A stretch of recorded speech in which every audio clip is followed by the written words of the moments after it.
It is hard to miss the big blue building on the north end of the Strip. It's been empty for over 2 decades. It's seen multiple owners who have tried to tackle the project, and now the $3.7 billion 67-story hotel casino tower ready for business. And a live look now at the Fontainebleau Las Vegas, awaiting guests and gamblers. Will open just before midnight tonight.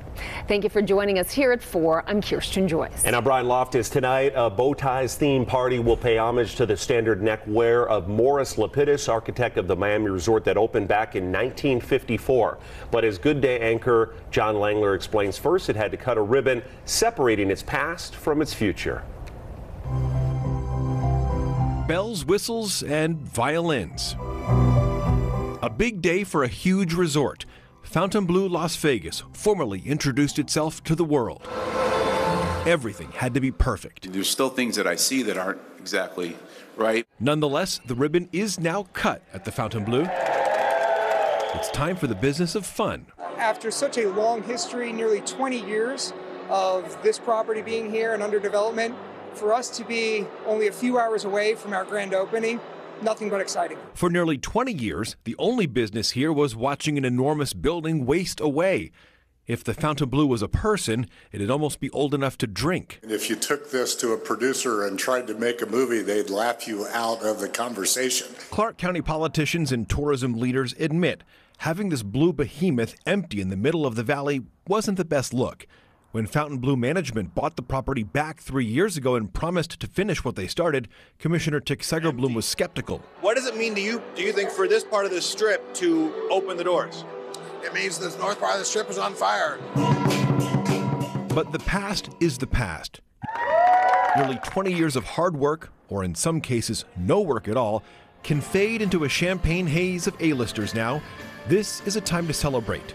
It just took a little longer than planned. Just getting to the opening, to me, is the first step towards success. At the Fontainebleau, John Langler, 8 News Now.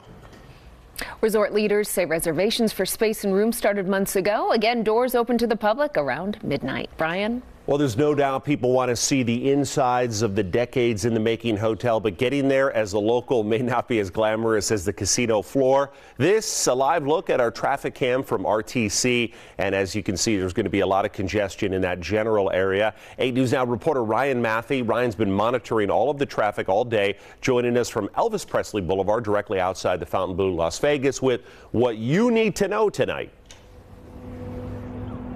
Yeah, well, Brian, the inside, as you just saw, it's obviously stunning. Getting there may be a bit complex. It might be easier down the line to park here, though, for the next coming days. Crowded is the word I would use to describe it. You can see part of that crowding right now outside of the parking structure. This is only accessible to Elvis Presley, and today it's only for employees. Everybody else told instead to park across the street here at the convention center. It is free. It is on a first come, first served basis, however. And until this honeymoon phase ends of this new hotel opening, this is what you're going to need to know about visiting. The newest and tallest occupied structure on the Las Vegas Strip, once considered the ghost town of the North, now as packed as further south. You want to see it? Pack your patience. The modern Porte Cochere, also called the North Entrance. It will eventually be the rideshare and drop-off location, requiring drivers to pass through a new monitored intersection on Las Vegas Boulevard.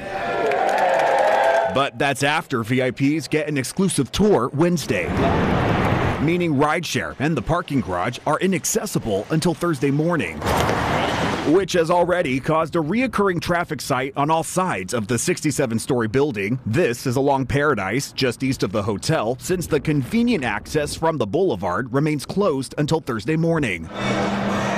But when the restrictions lift, the play begins. Like most hotels, guest parking is free, and their valet fluctuates between $35 and $40. Parking for non-guests is comparable. The first 4 hours are free, whether a Nevada resident or not, with a $20 flat rate up to 24 hours afterwards. Valet pricing the same, without the privilege of re-entry.